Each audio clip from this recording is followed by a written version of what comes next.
ඔබ දන්නවා සමාජ මාධ්‍ය තුලින් මේ දිනවල නීතිපති පාරින්ද රණසිංහ මහතාගේ කටයුතු දැඩි විවේචනයට ලක් කරමින් තිබෙනවා. ඉතින් මේ වගේ ඉතා සංකීර්ණ අවස්ථාවක නීතිපති දෙපාර්තමේන්තුවේ රජයේ නීතිඥවරුන්ගේ සංගමය ඉතා වැදගත් යෝජනාවක් සම්මත කරලා තිබෙනවා. මොකද්ද ඒ යෝජනාව? ඒ තුලින් කුමක්ද සඳහන් වෙන්නේ? ඒ ගැන තමයි අද අපි මේ වීඩියෝවෙන් කතා කරන්න සූදානම් වෙන්නේ. වීඩියෝට යන්න කලින් අපේ සුපුරුදු මතක් කිරීම තිබෙනවා.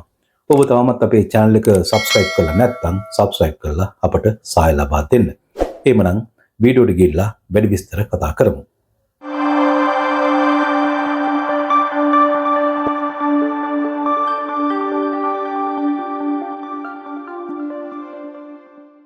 වර්තමාන නීතිපති පාරින්ද රණසිංහ මහතා සමාජ මාධ්‍ය තුල දැඩි ප්‍රහාරයට ලක්වන පුද්ගලෙක් වශයෙන් සඳහන් කරන්න පුළුවන්. විශේෂයෙන්ම වර්තමාන රජය බලයට පත්වීමෙන් පසුව මේ දක්වා ඔහුට අවස්ථා ගණනාවකදීම චෝදනා එල්ල වෙලා තිබුණා. විශේෂයෙන්ම ලසන්ත වික්‍රමතුංග ඝාතනය ඇතුළු නොවිසඳුණු අපරාධ සම්බන්ධයෙන් නඩු පැවරීමේ කටයුතු වලදී නීතිපතිවරයා අලස ප්‍රතිපත්තියක් අනුගමනය කරන බවට බොහෝ දෙනා චෝදනා කර තිබුණා. විශේෂයෙන්ම ජනමාධ්‍යවේදීන් ඒ වගේම ඇතැම් සමාජ ක්‍රියාකාරිකයින් මේ චෝදනාව දැඩිව එල්ල කරනවා. මේ කාරණයට අදාළව නීතිපතිවරයාට විරෝධය පළ කරමින් අවස්ථා කිහිපයකදීම මහජන විරෝධතාද පවත්වා තිබෙනවා. ඇතැම් විරෝධතා පැවතුනේ නීතිපති දෙපාර්තමේන්තුව ඉදිරිපිට. ජනාධිපති අනුර කුමාර දිසානායක මහතාත් නීතිපති දෙපාර්තමේන්තුවේ ඇතැම් කටයුතු ප්‍රසිද්ධියේ විවේචනය කරමින් මහජන රැලිවලදී අදහස් පළ කර තිබුණා. ඉතින් මේ වගේ නීතිපතිවරයා සම්බන්ධයෙන් ඉතාම සංකීර්ණ අදහස් ප්‍රකාශ කිරීම මතුවෙන්නට පටන් ගත්තේ රනිල් වික්‍රමසිංහ මහතාට නඩු පැවරීමේ කරුණට අදාළව. රනිල් වික්‍රමසිංහ මහතාට නඩු පැවරීමේ ක්‍රියාවලියට අදාළව නීතිපති දෙපාර්තමේන්තුව තුළ බෙදීමක් දකින්නට තිබෙන බවට පසුගිය දිනවල වාර්තා පළ වෙලා තිබුණා.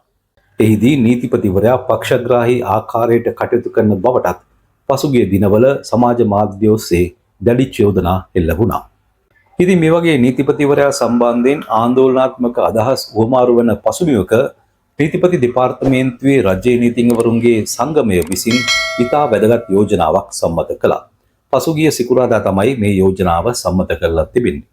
මේ යෝජනාවේ සඳහන් වන ආකාරයට රජයේ නීතිඥවරුන්ගේ සංගමය පවසනවා මේ නීතිපති දෙපාර්තමේන්තුවට එරෙහිව ඒ කියන්නේ නීතිපතිවරයාට එරෙහිව එල්ල කරන තහවුරු නොකළ සහ පදනම් විරහිත චෝදනා වලින් නීතිපති දෙපාර්තමේන්තුවේ ස්වාධීනභාවයට දැඩි අගතියක් සිදුවන බවට. විශේෂයෙන්ම නීතිපතිවරයා ඇතුළු රජයේ නීතිඥවරු අවම පාසුකම් යටතේ තමන්ගේ සේවය ඉටු කරන බව තමයි එම සංගමය පෙන්වා දීලා තිබෙන්නේ. විශේෂයෙන්ම පහුගිය දිනවල සමාජ මාධ්‍යවල තහවුරු නොකළ සහ අසත්‍ය තොරතුරු සහ පළකිරීම සිදු කිරීම නිසා නීතිපතිවරයාට සහ රජයේ නීතිඥවරුන්ට තමන්ගේ කටයුතු නිදහසේ කරගෙන යාමට බාධාවක් එල්ල වී තිබෙන බවත් එම යෝජනාවේ සඳහන් වෙනවා. මේ ක්‍රියාව තුළින් නීතියේ ආධිපත්‍යයට වගේම යුක්තිය පසිඳලීමේ ක්‍රියාවලියට දැඩි බලපෑමක් සිද්ධ වන බව තමයි ඔවුන් පෙන්වා දෙන්නේ. මෙවැනි ක්‍රියා හරහා නීතිපති දෙපාර්තමේන්තුවේ රජයේ නීතිඥවරු අකර්මණ්‍ය වී ජනතාවට ප්‍රශස්ත සේවාවක් ඉටු කිරීමට තිබෙන අවස්ථාව අහිමි කරන බවත් ඔවුන් තමන්ගේ යෝජනාවෙන් සඳහන් කරනවා.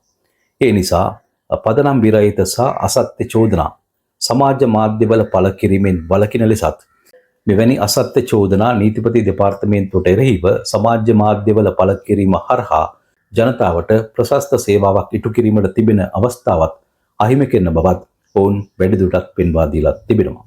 ඒ වගේම නීතිපති දෙපාර්තමේන්තුවට අසත්‍ය චෝදනා සමාජ මාධ්‍ය ඔස්සේ එල්ල කිරීමට විරුද්ධව ශ්‍රී ලංකා නීතිඥ සංගමයත් පසුගියදා නිවේදනයක් නිකුත් කරමින් එලා දැක තිබුණා.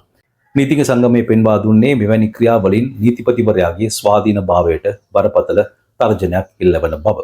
ඒ නිසා මෙවැනි කටයුතු වැළැක්වීමට පියවර ගන්නා ලෙස ශ්‍රී ලංකා නීතිඥ සංගමය එම නිවේදනය තුළින් රජයෙන්ද ඉල්ලීමක් කර තිබුණා. ඉතින් මේ ආකාරයෙන් අධිකරණ කටයුතු පිළිබඳ තොරතුරු ඔබට දැනගැනීමට අවශ්‍ය නම් ඔබත් අපගේ channel එක subscribe කරන්න. ඒ වගේම අපගේ වීඩියෝ වලට like කිරීමටත් share කිරීමටත් අමතක කරන්න එපා. එhmenan තවත් වීඩියෝවකින් හමු වෙමු.